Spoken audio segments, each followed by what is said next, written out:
Bonjour à tous. Vous êtes extrêmement nombreux pour entendre Maurice Hamon et nous nous en réjouissons. Maurice Hamon est archiviste paléographe. Cela signifie qu'il est diplômé de l'École des Chartes.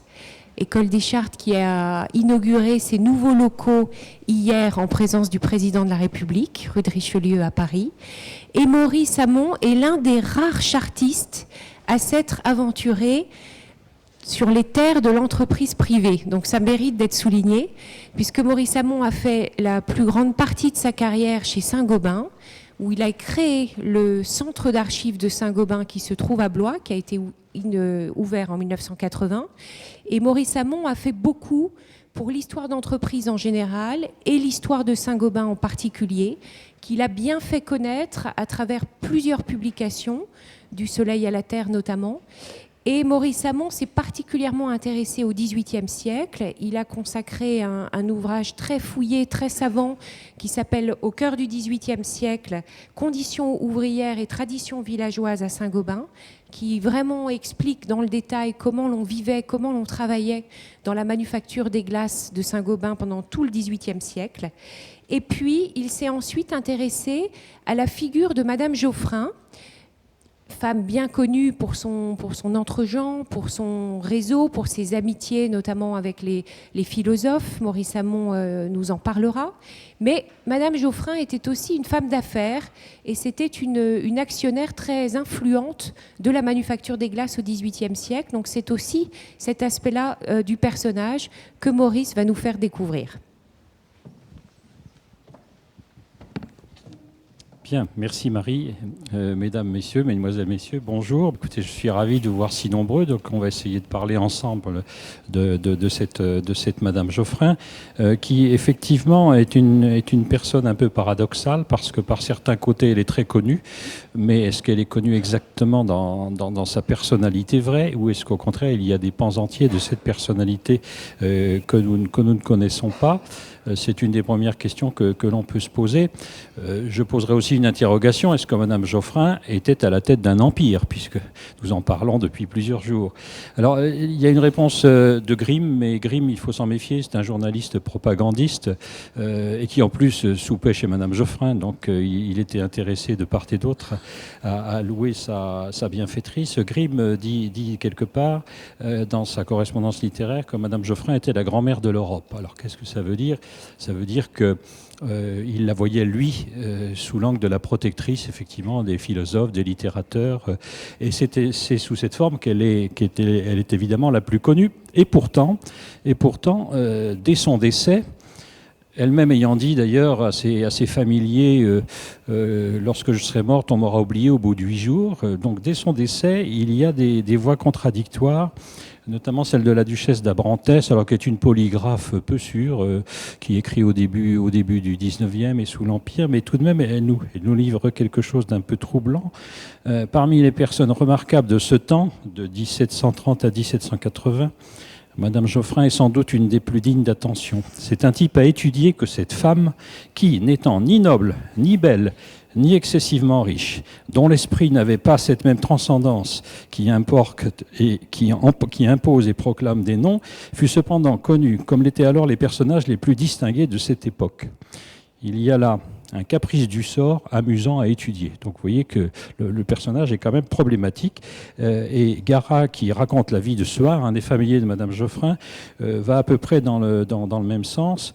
Une femme tout à fait étrangère, non seulement par son ambition, mais par ses goûts, étrangère aux lettres, aux sciences et à la philosophie. Donc voilà un verdict quand même extrêmement sévère, compte tenu que c'est exactement le contraire de l'image que Madame Geoffrin a eue dans la postérité.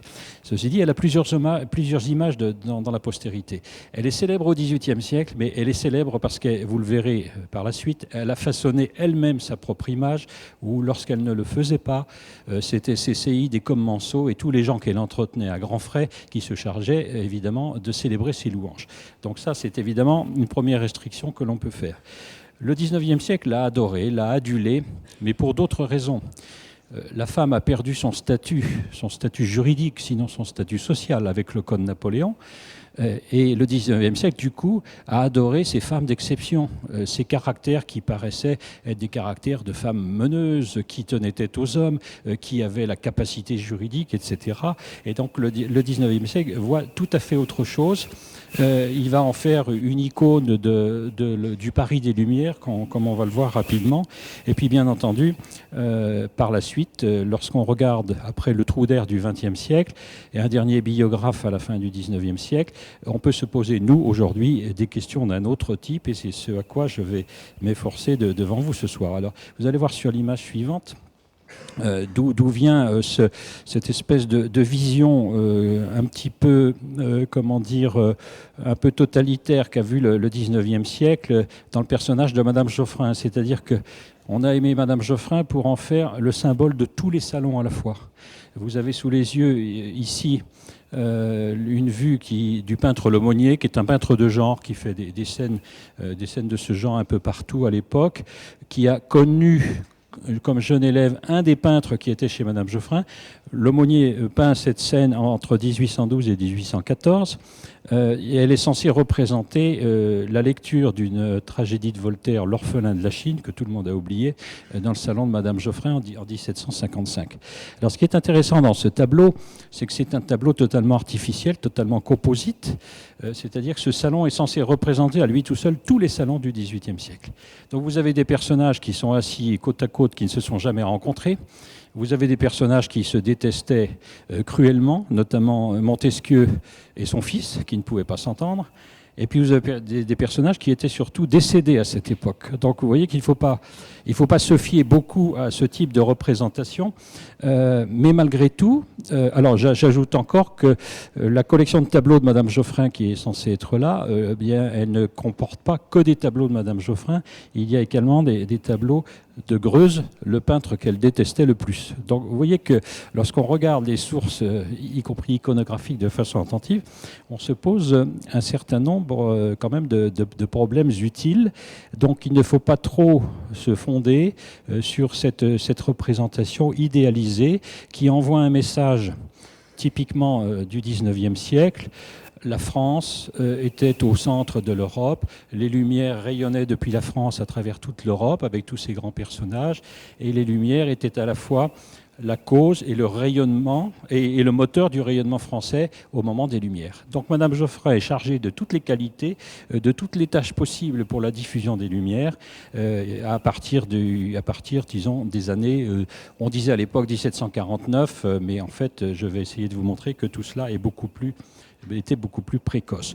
Donc en réalité, ce que l'on va essayer de faire ce soir ensemble, c'est d'essayer de comprendre un certain nombre de choses. D'une part, l'existence de Madame Geoffrin a été très longue. Elle est née sous Louis XIV et elle meurt sous Louis XVI. C'est déjà quelque chose qui attire notre attention, ce qui veut dire qu'il n'y a pas eu un salon, mais plusieurs salons. Il est inimaginable d'imaginer un XVIIIe siècle aussi précoce que les années 1710 et les années 1775 comme un bloc. Il est évident que ceci ne tient pas historiquement. Et d'autre part, et Marie de Laubier y a fait allusion, dans cette historiographie du 19e, il y a une dimension qui est totalement absente, c'est la dimension de la richesse de Madame Geoffrin et de sa richesse provenant de son activité dans la manufacture. Donc, premier diagnostic, il faut regarder d'abord Madame Geoffrin non pas comme une amazone de la philosophie, elle n'est pas née pour ça. Madame Geoffrin est une femme typique d'une personne ayant bénéficié d'une ascension sociale et matérielle dans la France de Louis XIV et de Louis XV. On va le voir tout de suite. Donc, cette ascension sociale, comment est-elle arrivée ? Elle est arrivée par un mari. Alors, Madame Geoffrin a été orpheline très tôt. Elle a perdu sa mère très tôt. Son père, qui avait commencé une ascension sociale comme valet de garde-robe de la dauphine de Bavière, n'a pas eu de chance, parce que d'une part, la cour de la dauphine de Bavière était absolument insignifiante. La dauphine de Bavière s'ennuyait dans des arrière-cours de Versailles et elle est décédée en 1690. Donc le père de Madame Geoffrin se retrouve sans emploi lucratif à la cour de Versailles, mais il a apparemment déjà utilisé cette position, puisque lorsque la dauphine de Bavière décède, il a quand même les moyens de faire construire une maison dans le quartier Saint-Eustache pour 30 000 livres. Et lorsqu'il décède à son tour, laissant les enfants orphelins aux mains d'une grand-mère, femme de banquier, chacun des enfants a près de 250 000 livres qui lui reviennent. Donc, comme tous les personnages de cette époque, le père de Madame Geoffrin, en l'occurrence Pierre Rodier, a certainement fait sa pelote à la cour de Versailles, comme toujours dans ces emplois qui ne sont pas toujours si démonstratifs ou évidents, mais dans lesquels les gens font leurs affaires. Madame Geoffrin, donc, est orpheline, aux mains d'une très vieille grand-mère qui s'inquiète évidemment pour le devenir de ses petits-enfants, Madame Geoffrin et son frère. Et alors, comme elles habitent un quartier qui est très caractérisé, qui est le quartier de la rue Saint-Honoré et du quartier Saint-Roch, Saint-Eustache, qui est habité par beaucoup de financiers. Saint-Eustache, il y a des magistrats, il y a des avocats à la cour. Et puis surtout, c'est le moment où démarrent les travaux de la place Vendôme, dont vous savez que ça a quand même été une réalisation aux mains des financiers, un peu chaotique d'ailleurs, puisqu'il a fallu que quelqu'un comme le contrôleur général là se vienne au secours de la place et même de l'église Saint-Roch pour que les constructions soient achevées. Alors Madame Geoffrin a repéré un monsieur que vous voyez là, ne le jugez pas trop à sa mine, mais vous allez encore frémir avec ce qui suit, c'est que Madame Geoffrin a 14 ans et demi lorsqu'elle épouse ce monsieur de 48 ans, qui est veuf, mais qui a quand même des vertus. C'est que lui aussi a fait son petit bonhomme de chemin. Il a été commis chez différents traitants de finances, chez un contrôleur général des gabelles de France. Donc il s'est compté, il s'est épargné et il s'est rendu indispensable dans les différentes formes juridiques de la manufacture royale des glaces qui se sont succédées entre 1665 et 1702. En fait, juridiquement, l'affaire est passée à travers 5 sociétés différentes parce que il a été difficile quand même, il faut bien l'avouer aujourd'hui, de lancer cette affaire. Il y a eu des moments extrêmement difficiles. Donc M. Geoffrin se retrouve patiemment à la tête de 13% du capital de la manufacture royale des glaces, à un bon moment, puisque l'essor du XVIIIe siècle va être très visible au sein de la manufacture des glaces, puisqu'à partir des années, disons, 1720, c'est un siècle d'expansion économique continue, avec un boom économique, notamment dans le secteur de la construction, où à partir de la Régence, le second œuvre représente généralement 20% des coûts des immeubles en construction. Donc dans ces 20%, il y a les glaces. Et on verra aussi pourquoi il y a eu un succès des glaces tout à l'heure. Donc M. Geoffrin est un homme d'affaires et il va faire, on va le voir tout de suite, toujours dans ce quartier, puisque vous voyez ces façades fictives à l'époque de la place Vendôme, il va acquérir des terrains en haut à gauche, là, dans la vue que vous voyez, qui est au musée Carnavalet, qui est de 1702-1704. Il acquiert un terrain en 1717, sur lequel il va construire un hôtel. Alors, rien n'est innocent, parce que 1717, on est en plein dans la période spéculative. La période LAS va s'emballer après, 1718, 19, 20, etc. Mais ce n'est pas M. Geoffrin tout seul qui achète, ce n'est pas un caprice de bourgeois enrichis. En fait, il spécule sur les terrains et les lotissements de ce quartier, avec des gens aussi distingués que Robert de Cotte, premier architecte des bâtiments du roi, et tous les gens en général, disons, de la surintendance des bâtiments. Donc c'est déjà, j'allais dire, un investissement tout à fait ciblé, et qui va se révéler tout à fait, évidemment, bien jugé par la suite, d'autant qu'il construit son hôtel particulier, un hôtel particulier que vous allez voir à l'instant, dès 1719, ce qui veut dire, bien que nous n'en ayons pas des preuves directes, que M. Geoffrin a participé au système Mississippi, au système LAS, mais qu'il s'en est retiré à temps. C'est-à-dire qu'il est parti en 1719 et lui n'a pas été ruiné par la banqueroute de LAS. Donc l'hôtel particulier existe encore aujourd'hui, bien que pas mal transformé, notamment au XIXe siècle, au dernier étage. Mais vous avez quand même une idée de ce qu'était cette demeure, et notamment le premier étage noble, dans lequel se tenait, sinon le salon, du moins des réceptions. Et par la suite, comme le ménage va avoir une fille, dont on reparlera aussi, un deuxième hôtel va être construit à partir de 1739, dans lequel se retirera un jour la fille lorsqu'elle décidera de faire ménage à part de sa mère.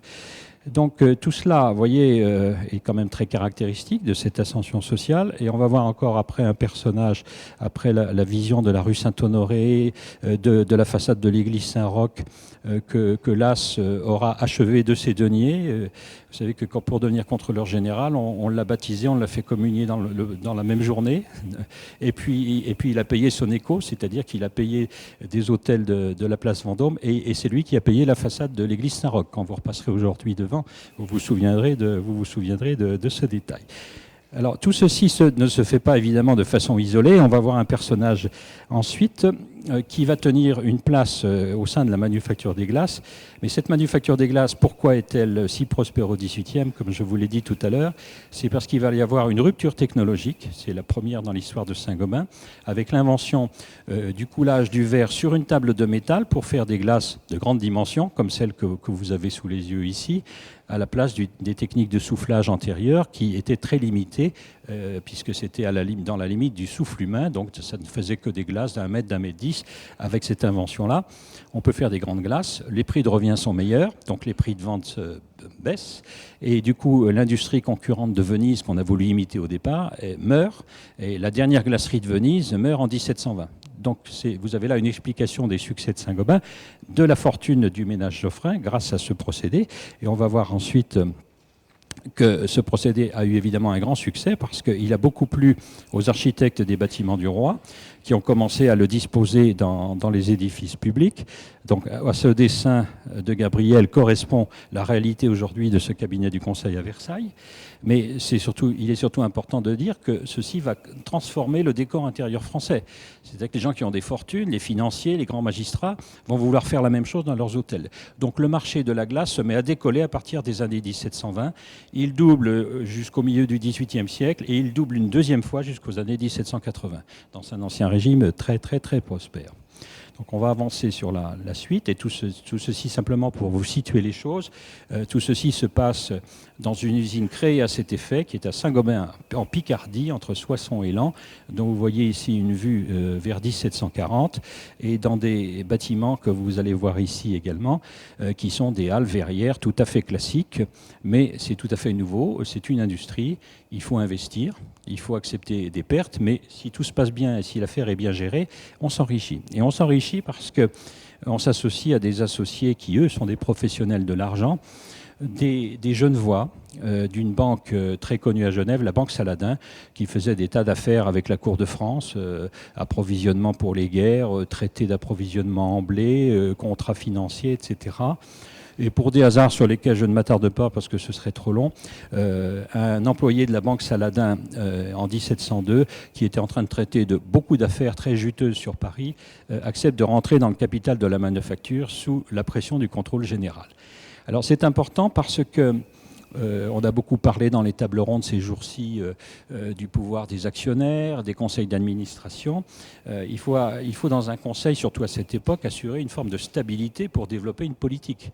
Et cette stabilité, elle va être tenue tout au long du XVIIIe siècle grâce à un pacte d'actionnaires véritablement entre la famille Geoffrin et la Banque Saladin, représentée ici par le représentant de la deuxième génération de Saladin. Donc voilà pourquoi Madame Geoffrin est partie en ascension sociale, voilà pourquoi elle est riche, et voilà pourquoi elle va pouvoir faire à peu près ce qu'elle veut, nonobstant le vieux mari que la postérité a fait passer pour un idiot, mais on va revenir sur ce sujet tout de suite.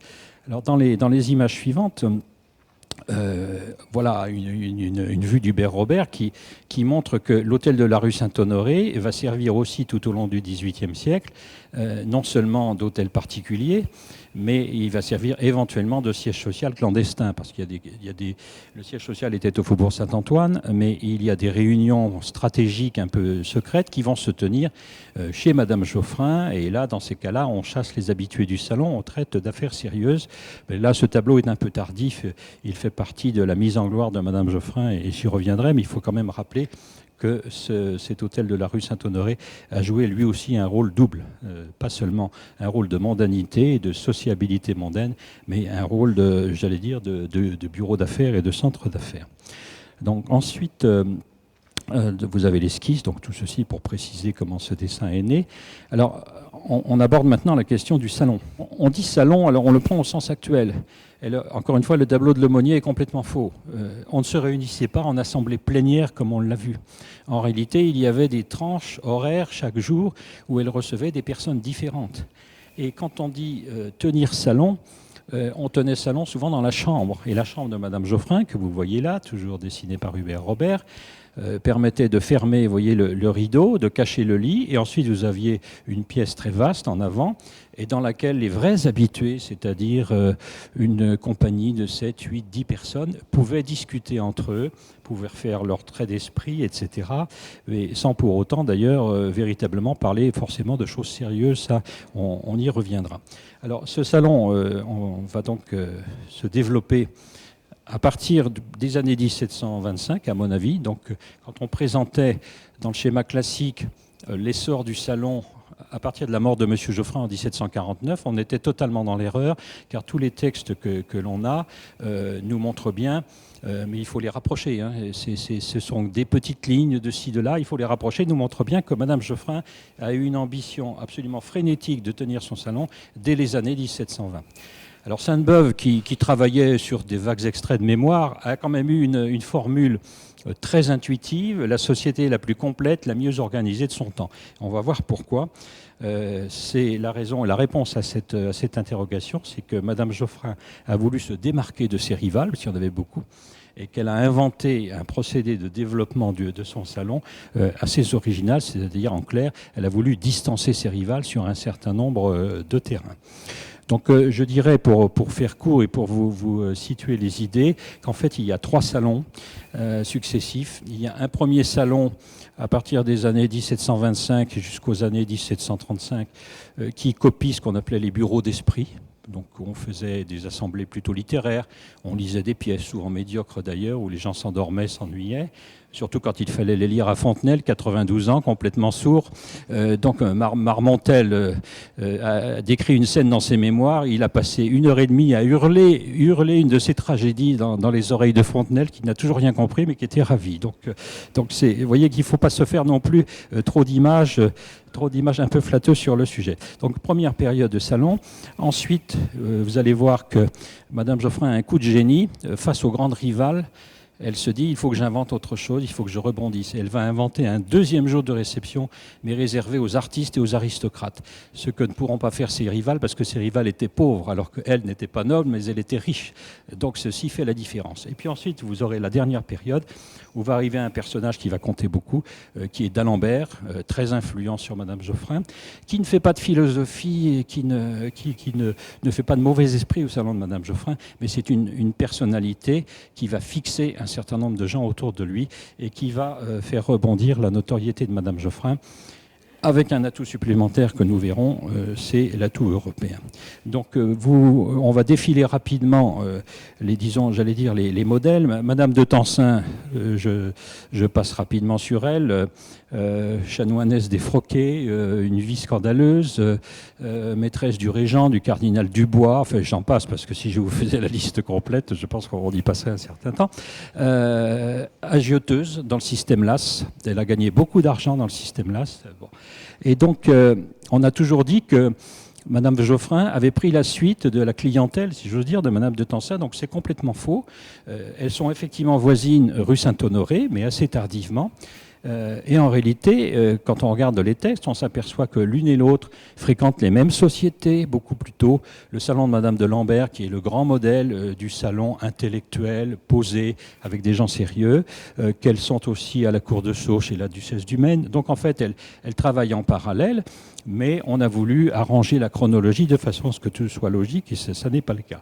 Alors l'autre pilier à distance, ça va être Madame du Défend, qui va arriver plus tard. Elle va ouvrir son salon de la rue Saint-Dominique plutôt dans les années 1745-49, mais elle va vivre jusqu'au bout autant que Madame Geoffrin. Donc là, ça va être la rivale de la troisième période qui va énormément surveiller, jalouser, etc. On y reviendra tout à l'heure sur certains points.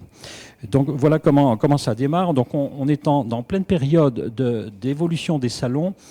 C'est l'époque où on a dit que le salon passait de la cour à la ville. Le modèle du salon curial avec des gens bien nés, des gens nobles, c'est la duchesse du Maine à Sceaux. On est là parce qu'on a un grand nom, on est évidemment du coup représentatif de la grande société. À partir du moment où ces salons viennent en ville, chez des financiers fortunés, ça change de nature. Et Madame Geoffrin va récupérer le caractère du salon de Madame de Lambert. C'est ne pas s'appuyer derrière le prestige de ses hôtes, mais se mettre au centre d'un système où on met en valeur ses hôtes en fonction de leur qualité. On leur fait dire à chacun ce qu'ils savent faire, ce qu'ils ont écrit. Donc c'est un renversement de la conception. Depuis Madame de Lambert, d'ailleurs, le schéma consiste à faire en sorte que dans le salon, pour la première fois, des écrivains en tant que tels, et on passe sur leurs conditions sociales, sont recrutés pour se rencontrer avec les aristocrates et l'élite de la société.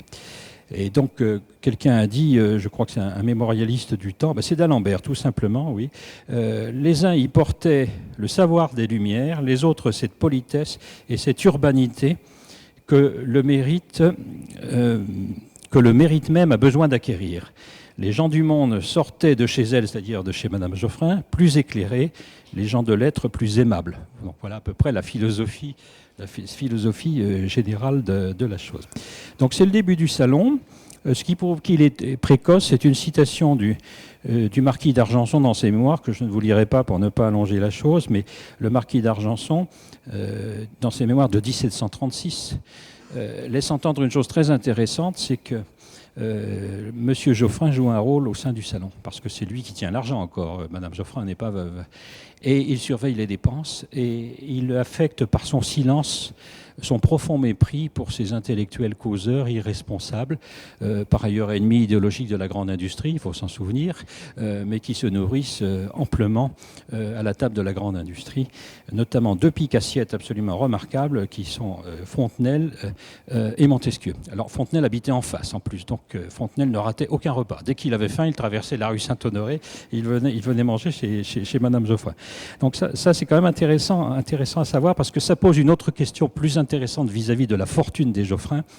C'est que Geoffrin, sous son air bonnet que vous avez vu, a probablement utilisé le premier salon pour servir les intérêts de la manufacture. Parce que parmi les gens qui passent, il y a aussi les Saladins, les relations des Saladins, il y a aussi les banquiers crypto-protestants faussement convertis après la révocation de l'édit de Nantes, etc. Donc c'est un sujet qu'il faut bien creuser pour bien comprendre comment fonctionnait ce salon. Mais le salon est fait, il est installé, et Madame Geoffrin envoie un message très clair. Elle se fait peindre par Nattier en 1738. Alors, ce tableau est archi connu. Et d'ailleurs, on a du mal à décourager les éditeurs de ne pas le mettre en couverture de remarquables ouvrages, n'est-ce pas? Donc, c'est toujours celui-là qui ressort, comme le Lemonnier, d'ailleurs. Comme le Lemonnier, parce que vous le connaissez tous, le Lemonnier. Il est dans les manuels scolaires, il est partout, dans les encyclopédies, etc. Il est partout. Alors, ce qui est intéressant, mais là, évidemment, l'image est trop éclairée, c'est le message qu'envoie Madame Geoffrin. Elle est appuyée sur un livre qui est en fait le traité de l'amour et de l'amitié de Madame de Lambert, qui est morte en 1733. Donc, ça veut dire, je ne suis pas l'héritière de Madame de Tencin, on rejoint ma remarque précédente, ça veut dire, moi, je suis l'héritière du salon le plus distingué et le plus intellectuel, celui qui avait la meilleure réputation. Madame de Lambert était inattaquable sur ce sujet, et donc c'est dans ce sillage que je me mets. Donc le message est très très clair, mais le sujet de la cour et de la ville reste évidemment totalement pendant, parce qu'il est important dans la société de l'époque, et vous allez voir le portrait d'après, c'est le portrait de la fille. Alors, Madame Geoffrin, je ne vous rappelle pas l'âge de son mariage, donc l'année d'après, ou un an et demi après, elle met au monde une fille. Donc la mère et la fille vont avoir 16 ans de différence. C'est-à-dire qu'elles vont vivre presque comme deux sœurs, mais deux sœurs rivales, et l'une va se vouloir être le double de l'autre, jalouse du succès de la mère, mais la mère jalouse de la pétulance de la fille nous disant que dès qu'elle faisait un peu d'effet dans sa chambre, la chambre que nous avons vue, sa mère en prenait ombrage. Donc ce naît une rivalité dès les années 1720 qui va perdurer toute la vie. On en aura des exemples réguliers, vous le verrez tout à l'heure. Donc ça c'est très important parce que le message de la fille, lui, il est différent. Elle est en grand costume de bal avec son domino, elle a son masque et le message c'est « moi je vais au bal à la cour ». Car dans son ambition, Madame Geoffrin lui fait épouser l'héritier d'une très vieille famille française, un d'Étampes, qui mourra prématurément, à la grande satisfaction de sa jeune femme d'ailleurs aussi. Mais elle est admise, elle est présentée à la cour en 1737. Donc sa mère se fait peindre en 1938 et elle, en 1740, se fait aussi peindre. Et c'est une réplique, véritablement un véritable défi à l'image que la mère a voulu donner d'elle. Donc vous voyez que la première originalité du salon de Geoffrin, c'est que ça veut dire je ne suis pas bien riche, mais moi je suis dans la lignée d'un héritage intellectuel. Mais lorsqu'il s'agit d'avoir des entrées auprès des puissants, auprès des ministres, auprès du contrôle général, c'est la fille qui va jouer le jeu, du coup. C'est la fille qui va intervenir lorsqu'il va falloir préserver les intérêts de la manufacture, qui ne fonctionnait qu'à travers un système de monopole renouvelable régulièrement. Il fallait que le pouvoir royal, régulièrement, valide ce système et renouvelle ce monopole pour que l'exploitation de la manufacture puisse continuer. Donc vous voyez que c'est un dispositif extrêmement subtil, mais qui est monté disons, dans le but d'avoir une redoutable efficacité. Alors les premiers habitués vont jouer le jeu, on va les voir maintenant.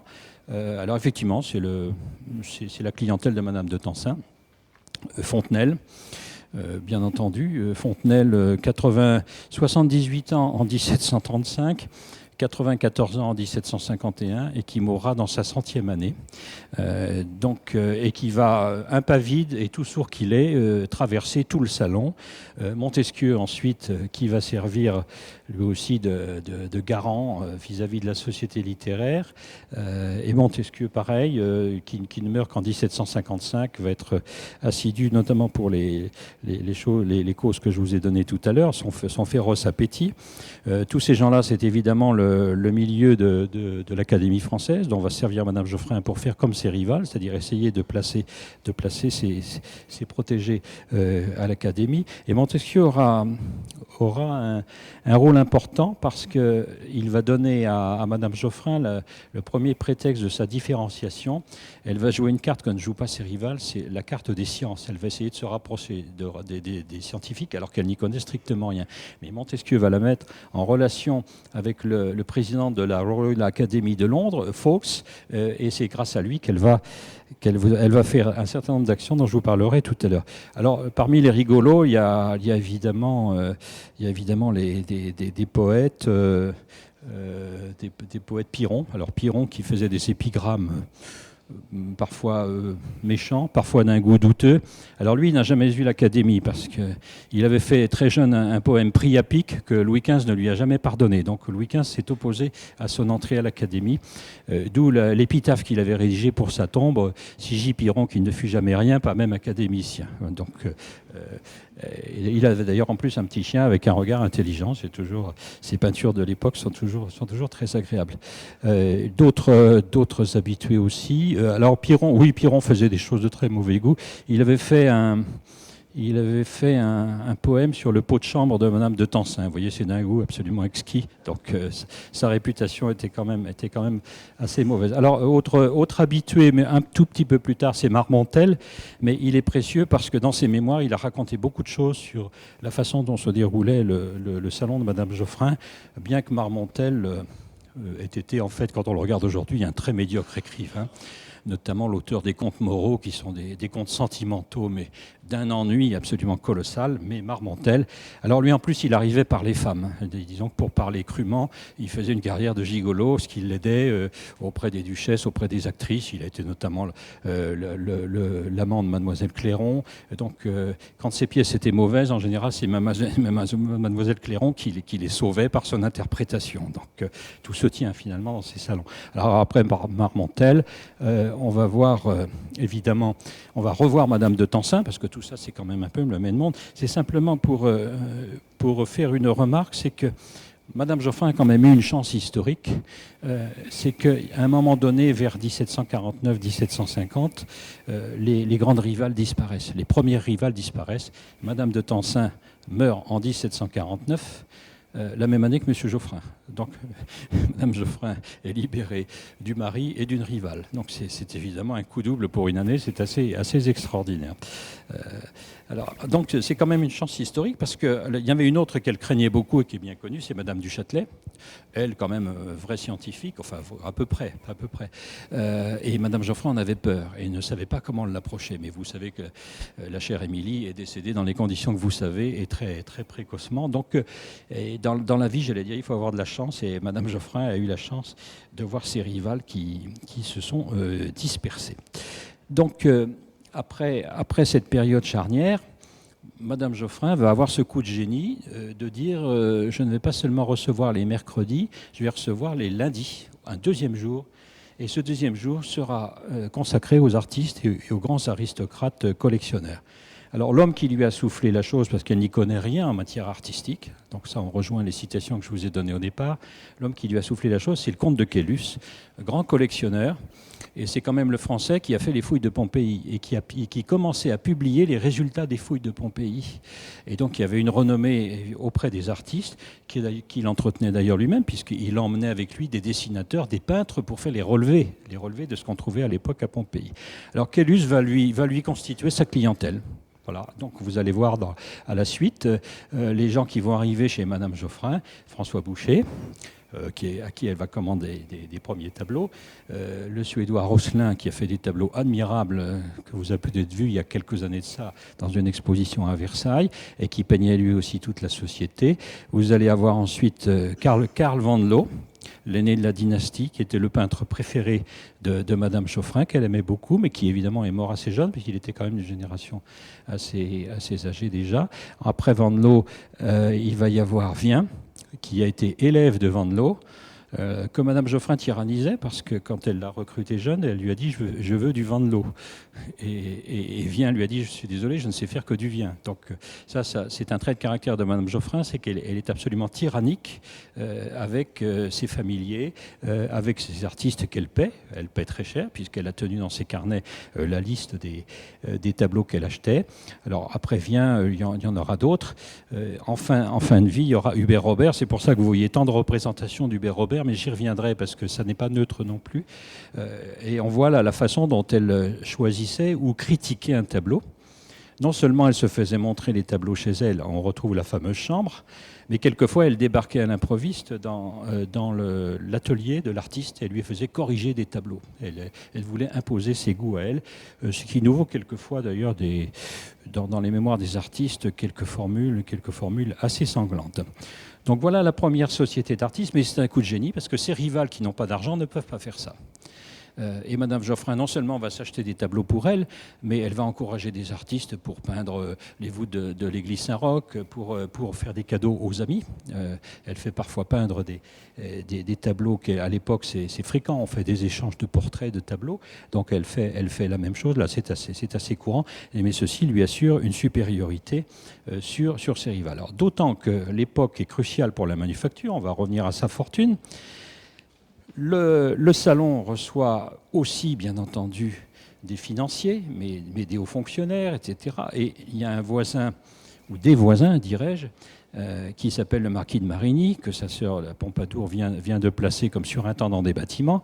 Il habite encore la place Vendôme voisine, donc Marigny est un familier du salon. Et on va se servir de Marigny pour les intérêts de la manufacture, car là on arrive dans les années 1755-57, il faut renouveler ce fameux monopole, ce fameux privilège de la manufacture. Et donc c'est toute une manœuvre qui a été très compliquée, qui a enclenché du bruit et de la fureur jusque dans les bureaux de Versailles.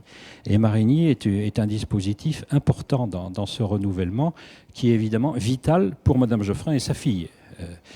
D'autant que Madame Geoffrin n'a que l'usufruit de la fortune, sa fille a la nue propriété, n'a gardé qu'une action. Madame Geoffrin d'ailleurs ne respecte pas les clauses successorales du décès de Monsieur Geoffrin. Donc tout ça se joue dans un contexte économico-familial qui est assez compliqué. Donc Marigny va servir de truchement, en quelque sorte, pour faire passer, on dirait aujourd'hui, le dossier à Versailles. Mais Madame Geoffrin prend des précautions et on va voir là qu'on va essayer de remonter jusqu'à Louis XV et jusqu'à la cour, et vous allez voir par quels moyens, avec les vues suivantes, par Madame de Pompadour. Non seulement la sœur de Marigny, ce que chacun sait, mais Madame de Pompadour, lorsqu'elle était encore Madame Lenormand d'Étiolles, était voisine des Dames Geoffrin, à 2 numéros de la rue Saint-Honoré, à 2 porches de la rue Saint-Honoré. Donc elles ont connu Madame de Pompadour lorsqu'elle n'était pas favorite. Et Madame de Pompadour, une fois à la cour, avait fait des offres de service, notamment à la fille, Madame de la Ferté-Imbaud. Donc on va s'en servir à ce moment-là parce que on est en plein dans une situation paradoxale où les protégés de Madame Geoffrin, les économistes notamment, Quesnay, l'abbé Raynal, etc., sont au pouvoir au bureau de commerce et sont hostiles au monopole des grandes entreprises. Vous voyez que les rendez-vous de l'histoire, on retrouve toujours un peu des thèmes récurrents. Ils sont hostiles, donc il va falloir rompre disons, la résistance des bureaux versaillais. Et donc, Madame de la Ferté-Imbaud, qui a un caractère bien trempé autant que sa mère, fait un jour une scène absolument épouvantable à Versailles, en forçant la porte du contrôleur général, en le menaçant de toutes les avanies possibles, et en essayant de mettre de son côté Madame de Pompadour, chez qui elle rentre en toute liberté aussi, et elle y trouve même le cardinal de Bernis, qui est aussi un grand ami. Et donc c'est comme ça que Louis XV va accepter, en se demandant ce qu'était tout ce tohu-bohu, Louis XV va accepter de signer le renouvellement du privilège de la manufacture des glaces. Et là je fais très court parce que c'est un épisode qui est extrêmement pittoresque et extrêmement divertissant pour nous. Mais donc ça, c'est très important parce que c'est vraiment en plein milieu du XVIIIe siècle que la fortune est consolidée. Le renouvellement suivant, il se profile pour 1785, donc ce sera une autre histoire, puisqu'il sera annulé évidemment par la Révolution française. Donc c'est une date extrêmement importante, et vous voyez bien l'immixtion complète et le mélange entre les intérêts du salon, les intérêts de la sociabilité mondaine, mais tout ceci, chaque cause sert à l'autre et inversement. Donc je crois que c'est très important, car n'oublions pas que parmi les habitués du salon, il y a aussi les Genevois. Quand les Genevois viennent à Paris pour les conseils d'administration, ils sont aussi au salon, ils sont des dîners, etc. Et puis arrive, comme je vous l'ai dit tout à l'heure, arrive une nouvelle génération qui, alors maintenant que Madame de Pompadour, on la montre dans sa splendeur. Ah oui, alors on a un récit, je le signale quand même. Madame de la Ferté-Imbaud va voir Madame de Pompadour 4 mois avant sa mort. Elle nous fait une description de Madame de Pompadour, fidèle à ce portrait de Drouet, une dame vieillie, regrettant presque l'influence qu'elle a eue, toutes les fautes qu'elle a fait faire au roi, etc. Et c'est un passage des mémoires de Madame de la Ferté-Imbaud qui est tout à fait touchant, parce que c'est quand même la vérité nue et pas du tout ce qu'on nous montre généralement de Madame de Pompadour et de son personnage. Alors la nouvelle génération d'habitués va arriver. Oui, alors non, ça, je suis encore dans la manufacture. Tout ça, évidemment, se fait autour d'une usine avec un directeur à poigne de fer qui va rester de 1758 à 1789. Vous voyez que tout se tient.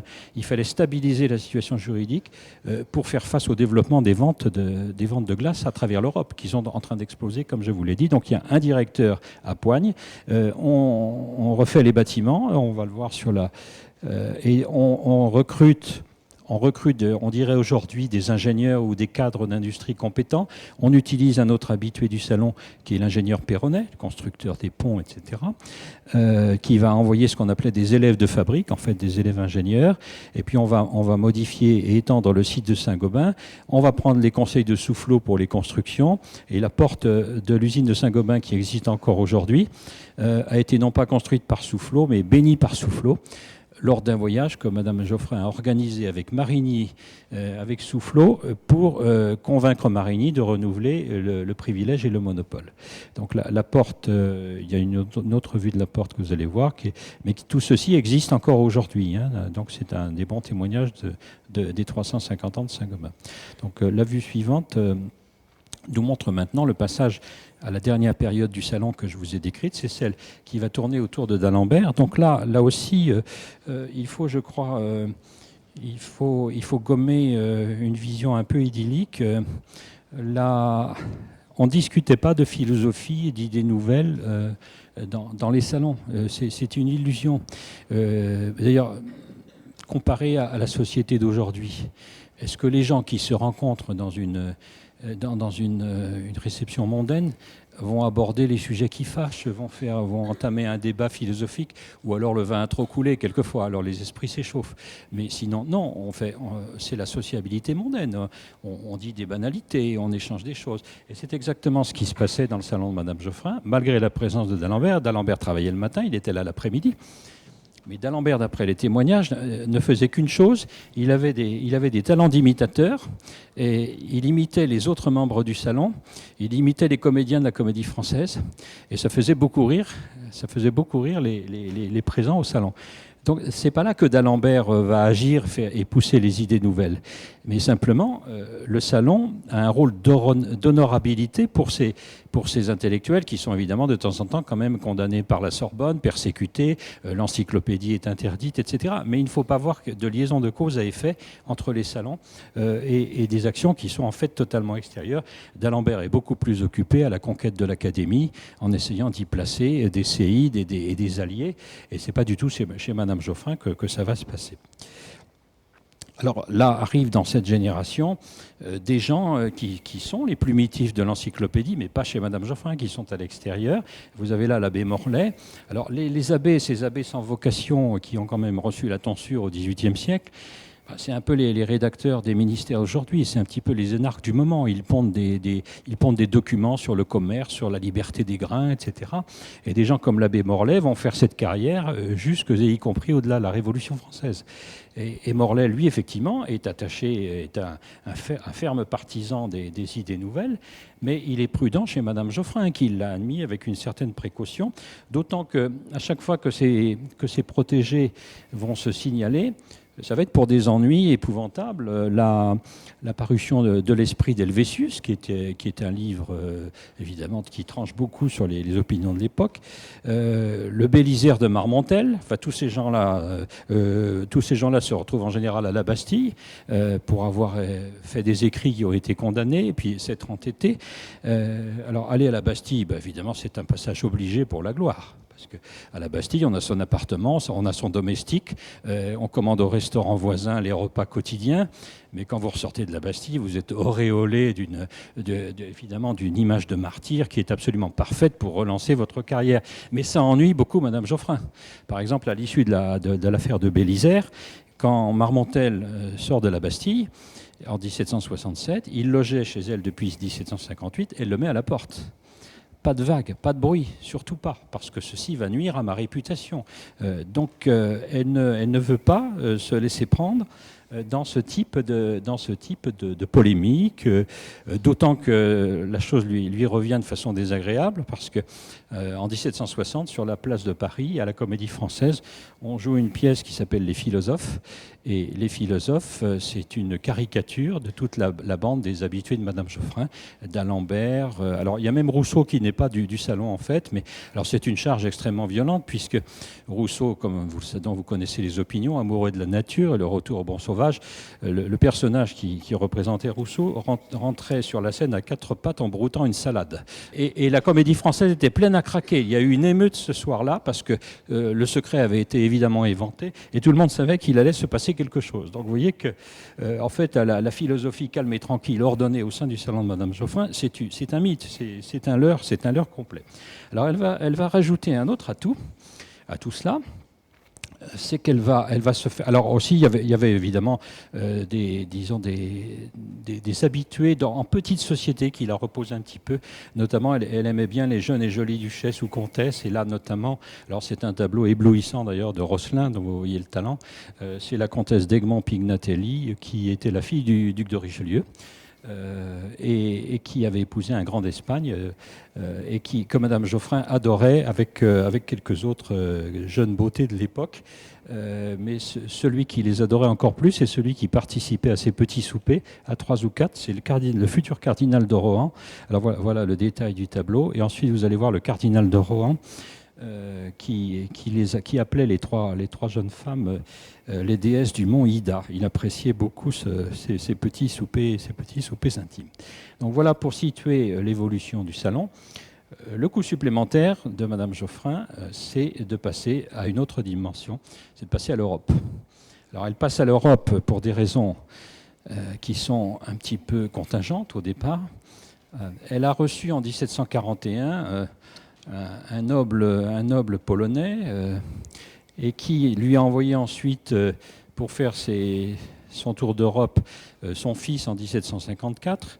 Et au miracle, en 1764, ce fils devient roi de Pologne, Stanislas Auguste Poniatowski, qu'elle a évidemment accueilli chez elle, à qui elle a montré le grand monde à Paris, qui était très éduqué, qui parlait un français impeccable.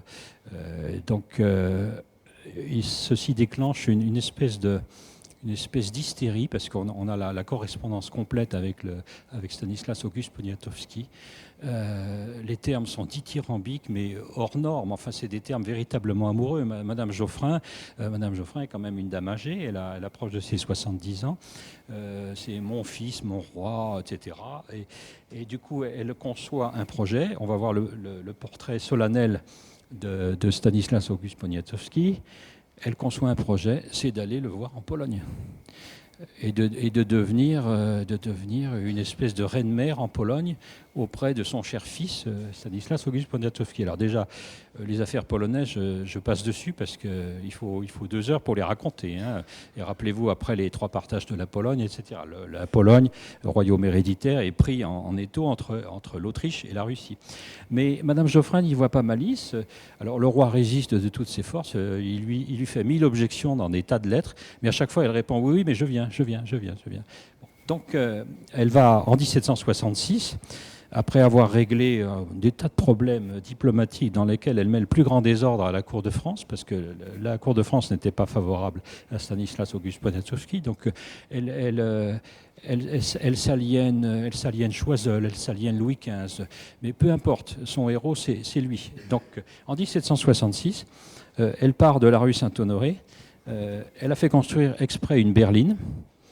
Et elle va aller, en 1 mois et demi, elle va aller jusqu'à Varsovie en faisant une halte à Vienne. Alors, autre circonstance aggravante, parce que vous allez voir qu'à Vienne, ça va lui inspirer des choses aussi. Arrivée en Pologne, elle se mêle des querelles de la cour de Pologne, qui sont absolument inextricables. Et donc l'atmosphère se dégrade complètement.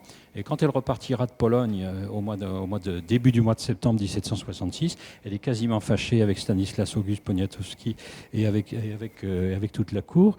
Mais peu lui importe, parce qu'elle a assuré sa réputation. Elle a envoyé lettre sur lettre à Paris pour que ces lettres soient lues dans les autres salons.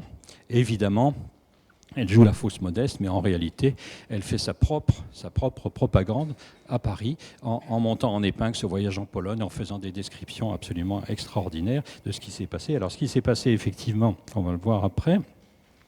Voilà, une vue de Varsovie, donc, où elle a fait quand même un très court séjour, de la mi-juin jusqu'au début septembre. Mais ce qui s'est passé, c'est que c'est la halte à Vienne aussi qui a été très importante, parce que là, elle a vu la famille impériale. Donc là, ah oui, alors donc là, elle va être aussi tyrannique qu'à Paris, c'est-à-dire qu'elle va même vouloir imposer une rénovation du palais royal à Stanislas Auguste et lui imposer les peintres, les sculpteurs, etc. Donc c'est un véritable tyranno. Donc là, vous avez des vues d'ailleurs de peintures de faible intérêt qui étaient faites pour les boiseries. Vous pouvez les passer rapidement parce qu'en plus, elles sont assez médiocres. Alors au passage, elle avait 2 options. Passer par Vienne et revenir par la Russie. Alors là aussi, elle va embrouiller toutes les affaires. D'une part, l'impératrice Catherine, avec qui elle est en correspondance suivie, mais qui, elle, se sert et la manipule pour faire oublier quand même les conditions un peu douteuses dans lesquelles elle a accédé au trône de Russie. L'impératrice Catherine se vexe du fait que Madame Geoffrin ne veuille pas revenir en passant par la Russie. Donc elles vont se brouiller. Alors fini les échanges de cadeaux, les lettres, etc. Mais la Catherine de Russie a quand même réussi à la manipuler. Et quand elle verra que Madame Geoffrin n'est pas de taille à asseoir sa réputation, elle va évidemment se tourner vers Diderot. Vous connaissez l'épisode. Elle rachète la bibliothèque de Diderot. Elle fait savoir par Diderot tous les bienfaits de son régime autoritaire mais réformateur, etc. Le dossier viennois est plus intéressant. Alors voilà, Catherine II. Alors la correspondance va quand même durer jusqu'en 1767, mais c'est l'histoire d'une fâcherie où là aussi Madame Geoffrin arrive comme un chien dans un jeu de quilles. Hein. Donc c'est une affaire qui tourne court assez vite. En revanche, l'affaire de Vienne est très, très importante parce qu'elle s'arrête à Vienne à l'aller et au retour. Alors, le milieu viennois, la cour viennoise, elle la connaît bien, puisque dans le salon, elle recevait les ambassadeurs de Vienne, notamment celui-ci qui a précédé Kaunitz, et qui a lui c'est Starrenberg, et c'est lui qui a fait le renversement des alliances avec la cour de Louis XV et la cour et Madame Geoffrin est persuadée qu'elle y est pour quelque chose. Bon. Et la chose avait été commencée par Kaunitz, qui était ambassadeur avant Starrenberg. Et quand elle arrive à Vienne, elle est là aussi prise dans un grand système de manipulation dont elle n'a absolument pas conscience. Elle arrive à Vienne avec son équipage, elle loge dans une auberge, Kaunitz lui envoie une grande délégation pour lui dire « mais vous ne pouvez pas loger à l'auberge, vous êtes Madame Geoffrin, je vais vous loger chez moi, dans mon palais ». Alors Madame Geoffrin, c'est là qu'elle envoie des lettres en disant « mais toute la cour ne désemplit pas de ma chambre, on vient me voir, même des gens que je ne reconnais pas, enfin, etc. » Et donc, le degré suivant après, ce sont les entrevues avec la famille royale, avec l'empereur, avec la reine Marie-Thérèse. Et là, autre manipulation. Alors Kaunitz, voilà, c'est l'homme évidemment de la manœuvre. Là, il est en grand habit avec la toison d'or. Bon, elle ne le voit pas comme ça. Mais ensuite, elle voit l'impératrice Marie-Thérèse qui lui glisse un message politique. Il dit quand vous retournerez à la cour de France, dites bien qu'il y a une jeune héritière ici qui s'appelle Marie-Antoinette, qui est ravissante et qui pourrait bien épouser un grand personnage en Europe. Donc le message est lancé que Madame Geoffrin relaiera. Et l'impératrice a, semble-t-il, apprécié la chose. Elle a, semble-t-il, cru que Madame Geoffrin, et non pas Choiseul, avait joué un rôle dans le mariage de la jeune héritière et du futur Louis XVI, puisqu'elle enverra un somptueux service de porcelaine 2 années après à Madame Geoffrin pour la remercier de ses bons offices. Donc là encore, ce dossier lui a fait un peu monter la tête et lui a fait croire qu'elle avait un rôle absolument considérable. Et donc c'est très important parce que ça va jouer jusqu'au bout, comme on va le voir très rapidement pour la suite. Donc ensuite, lancée comme ça, comme une gloire européenne, donc la grand-mère de l'Europe, la voilà. Les autres grands personnages de l'Europe, du coup, défilent chez Madame Geoffrin. Les princes de Suède, et le prince Henri-Frédéric de Suède, Gustave III, que vous allez voir après, qui même a appris son élection au trône de Suède, alors qu'il était à Paris chez Madame Geoffrin. Donc là aussi, ça la trompe quant à sa capacité d'influence. Elle croit qu'elle est au centre de tout cela, mais en fait c'est un mouvement tout à fait naturel, une société européenne qui bouge, qui respire, et qui en fait est contre le pouvoir royal absolu en France. Et c'est pour ça que ces étrangers viennent en France. C'est pour déstabiliser le pouvoir de Louis XV, qui est le seul souverain hostile aux idées nouvelles. Donc là aussi, contresens complet de Madame Geoffrin quant à son rôle réel. Alors par la suite, elle recevra encore le grand-duc de Russie. La mode, c'était de voyager sous des pseudonymes. Le grand-duc de Russie se faisait appeler le comte du Nord, ce qui ne trompait personne, évidemment. Bon. Donc voilà tout ce qu'a agité Madame Geoffrin jusqu'aux années 1770. Donc personnage finalement assez brouillon, mais qui se figure avoir pris une place considérable. Donc les 10 dernières années, ou à peine les 7 dernières années de sa vie, c'est ce que j'ai appelé une vieillesse iconique mais active. C'est une icône de la philosophie parce que tous ces relais, évidemment, chantent ses louanges. Donc, elle y croit de plus en plus. Et puis, elle fait très attention à ce qu'on dise du bien d'elle et qu'on enfonce ses rivales. Elle a acquis à cette époque, depuis Paris, une position que Diderot a qualifiée de façon un peu drôle. Quand il y a des visiteuses qui viennent chez Madame Geoffrin, alors que lui n'y est pas, parce qu'elle le trouve mal élevé, il leur dit « Faites attention, c'est une trompette parisienne ». Donc la trompette parisienne, ça marchait dans les deux sens. Alors cette vieillesse, elle se passe quand même de façon très active. D'une part, il y a de très grosses difficultés à la manufacture. Et ça rappelle d'ailleurs un thème qu'on a évoqué pas plus tard qu'hier ici, sur la logique de l'actionnariat. Et est-ce qu'une entreprise, c'est simplement pour valoriser des actifs au moment où l'usine de Saint-Gobain se développe au maximum avec 5 halles de fabrication, une cité ouvrière, il y a une dissension absolument épouvantable au sein du Conseil, parce que 2 clans se forment. Il y a toujours le clan Geoffrin et les Genevois, et d'autres actionnaires, et s'oppose la logique du profit maximum. Donc le clan des actionnaires minoritaires veut ramasser tous les bénéfices et sans redistribuer. Et le clan des Genevois et de Madame Geoffrin disent « Mais non, dans une entreprise, il faut prélever une partie des bénéfices, il faut investir pour que le futur soit évidemment assuré ». Donc ce sont des guerres juridiques absolument épouvantables qui se déroulent de 1772 à 1774. Donc on peut dire que Madame Geoffrin, capitaliste, n'a pas eu une vieillesse heureuse. Elle a passé son temps à batailler très sévèrement dans ce contexte. Il y a quelques images qui montrent ça. Et l'usine était devenue, à l'époque, Arthur Young, dont vous connaissez la méchanceté vis-à-vis de la France, il trouve tout moche en France, tout mal. Bon, il passe à Saint-Gobain et il dit qu'il a vu la plus belle glacerie d'Europe. La plus belle glacerie d'Europe, elle est aux prises dans la dissension entre ses actionnaires. Donc vous avez, alors voilà, on retrouve Deslandes dont je vous ai parlé, qui a été l'homme clé de toute cette période. Et les affaires marchent très bien, qu'on n'arrive même plus à adoucir et polir les glaces dans les seules usines de Saint-Gobain. On est obligé d'employer le dépôt de mendicité de Soissons pour faire travailler les prisonniers. Vous me direz que ce n'est pas nouveau puisque ça dure encore aujourd'hui. Sauf que les prisonniers touchent aussi un salaire peut-être meilleur que les polisseurs du XVIIIe siècle. Donc, difficulté à la manufacture des glaces. Et on reprend le vieux système. On veut remonter au pouvoir royal. Et donc, on remonte au contrôleur général Terray, détesté parce qu'il fait des réformes et qui voudrait faire de nouveaux impôts. Mais Terray va s'en aller en 1774. Donc, Terray ne fera rien, mais on a des papiers qui nous montrent qu'il y avait même un projet de faire venir le contrôleur général à l'usine de Saint-Gobain à l'été 1774. On a tous les préparatifs du voyage. Et donc là aussi, c'est la même technique qu'en 1757. C'est d'essayer d'intéresser évidemment le pouvoir royal aux dissensions et aux problèmes de la manufacture. Ce qui est plus important aussi, c'est que les salons, ça va bouger. Alors la grande rivale, Madame du Défend, est toujours là, mais il va y avoir des nouvelles qui arrivent. Et les nouvelles, on va les voir. Il y a Julie de Lespinasse qui vient de se fâcher avec Madame du Défend, qui se loge à part dans Paris et qui, évidemment, va se mettre en ménage avec d'Alembert, puisque leur relation, pour ambiguë qu'elle soit, est quand même bien connue. Et Madame Geoffrin va prendre pitié d'eux et va leur donner des pensions importantes. Et tout ceci va effrayer Madame de La Ferté-Imbault, qui, dans un passage célèbre de ses mémoires, nous décrit qu'un jour, elle est tombée sur Julie du Défend, occupant la place, avec d'Alembert, venant matin et après-midi et soir. Et en fait, Madame de La Ferté-Imbault commence à s'inquiéter, elle donc qui est co-héritière, de voir sa fortune distribuée à des favoris. Ça vous rappellera peut-être des choses sans faire des allusions désagréables. Mais il va y avoir aussi un conflit entre la mère et la fille à cause de cette montée en puissance de Julie de Lespinasse, qui était une redoutable personnalité, redoutable. Donc, il n'y a pas que Julie de Lespinasse et d'Alembert. On va voir sur les vues suivantes.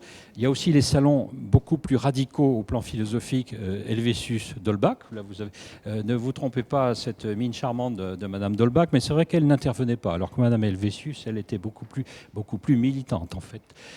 Et puis, il y a le salon Necker qui arrive. Necker, qui n'est pas encore ministre, loin de là, on ignore qu'en fait, il travaille à Paris pour la Banque genevoise depuis les années 1754. Et il travaillait dans une banque qui gérait les intérêts de Madame de La Ferté-Imbault. Donc quand Necker et sa femme démarrent leur salon en 1764, ce ne sont pas du tout des inconnus pour Madame Geoffrin et Madame de La Ferté-Imbault. Donc double calcul. Madame Necker, très habile, on va la voir tout de suite ici. Madame Necker, très habile, comme vous le savez, va monter un salon pour prôner la vertu et les compétences de son mari. Mais elle se dit qu'il faut neutraliser Madame Geoffrin. Donc les relations sont bonnes. Elles se font mille grâces, elles se font des cadeaux, des envois. Madame Necker est allée prendre les eaux, elle était malade. Pour la consoler, Madame Geoffrin lui envoie un portrait. Un très très beau tableau, mais paraît-il très grand et très lourd, que Madame Necker met au-dessus d'un canapé. Et un soir, Madame du Défend s'assied dans le canapé. Et Madame Necker a mis dans ses mémoires, c'est la seule fois où j'ai vu Madame du Défend ne pas souhaiter la chute de Madame Geoffrin. Voilà. Donc on est dans un monde où véritablement tout le monde s'observe, se surveille, et donc la stratégie vue du côté de Madame Geoffrin, c'est de contrôler ses puissances montantes. C'est d'être dans le système de façon à le contrôler. Donc, échange d'amabilité absolument invraisemblable, extraordinaire. C'est de cette façon qu'elle neutralise les rivalités possibles. Donc, évidemment, Madame de La Ferté-Imbault s'émeut, là aussi, mais elle est en bon terme avec Madame Necker. Donc, le dossier Necker n'a pas été trop tragique en la matière. Ce qui va être tragique, c'est la fin de vie de Madame de la Ferté-Imbaud, de Madame Geoffrin. Madame de la Ferté-Imbaud, elle, est anti-philosophique. Donc, peut-être pour faire tout simplement le contraire de sa mère. Mais elle se pique de philosophie. Donc, elle fait partie du clan des Vaux de la cour, du clan des Vaux autour du dauphin Louis, qui mourra malheureusement prématurément. Donc, il y a le dauphin Louis, il y a un certain nombre de gens, notamment la préceptrice des enfants de France, on peut passer. Madame de la Ferté-Imbaud connaît très bien les filles de Louis XV, ici Madame Adélaïde. Ensuite, elle va réussir, grâce à son amitié avec la préceptrice des enfants de France, à être préceptrice de philosophie des sœurs de Louis XVI, Madame Clotilde qui est à droite, et la future Madame Élisabeth qui est en bas à gauche. Madame Clotilde qui finira princesse de Piémont, donc qui va échapper à la Révolution française. Madame Élisabeth, comme vous le savez, malheureusement, son sort ne sera pas le même. Mais à l'époque, ce sont de toutes jeunes princesses. Alors les gardes suisses, toujours charitables, appelaient Madame Clotilde de Gros Madame. Donc c'est pas très gentil quand on voit ce portrait, mais enfin bon, c'est... Alors Madame de la Ferté-Imbaud, elle se dit non, moi je suis dans l'autre camp. Donc autre motif de rivalité avec sa mère. Donc vous voyez, Madame Geoffrin, passé les 70 ans, n'a pas du tout une vie tranquille, contrairement à ce que l'on croit. Alors ce qui va se jouer ensuite... Alors, Madame de la Ferté-Imbaud crée une anti-société, un anti-salon contre le salon de sa mère. Alors, elle reçoit, elle, chez elle, dans le deuxième immeuble que je vous ai montré. Elle va appeler ça la Société des Lenturlus. C'est une société badine où on fait des chansons, on fait des plaisanteries. Elle a ses fidèles à elle, y compris le nonce apostolique que vous voyez là, en train d'écouter des plaisanteries et des lectures philosophiques de Madame de la Ferté-Imbaud. Alors, elle a pensé transformer cette société badine en une société anti-encyclopédie, et elle voulait faire une encyclopédie contre l'encyclopédie. Mais disons que les membres de la société lui ont fait comprendre que c'était trop sérieux pour eux, qu'ils n'avaient pas les qualités intellectuelles, donc l'affaire a tourné court. Mais elle est clairement dans un contexte d'opposition. Et tout ceci va jouer pour la fin de Madame Geoffrin. Le désagrément du côté de la cour s'ajoute à cela aussi parce que du coup la reine Marie-Antoinette n'aime ni Madame Geoffrin ni Madame de la Ferté-Imbaud pour des raisons complexes, mais surtout à cause de leur relation avec le cardinal de Rohan. Alors on n'est pas à l'affaire du collier encore, mais Marie-Antoinette déteste Rohan parce que lorsqu'il était secrétaire d'ambassade à Vienne, il avait fait savoir à Versailles que la Marie-Thérèse d'Autriche jouait double jeu sur la question de la Pologne. Donc il dénonçait l'hypocrisie de Marie-Thérèse, mais malheureusement ce billet a été lu dans les petits appartements chez Madame du Barry, devant le roi.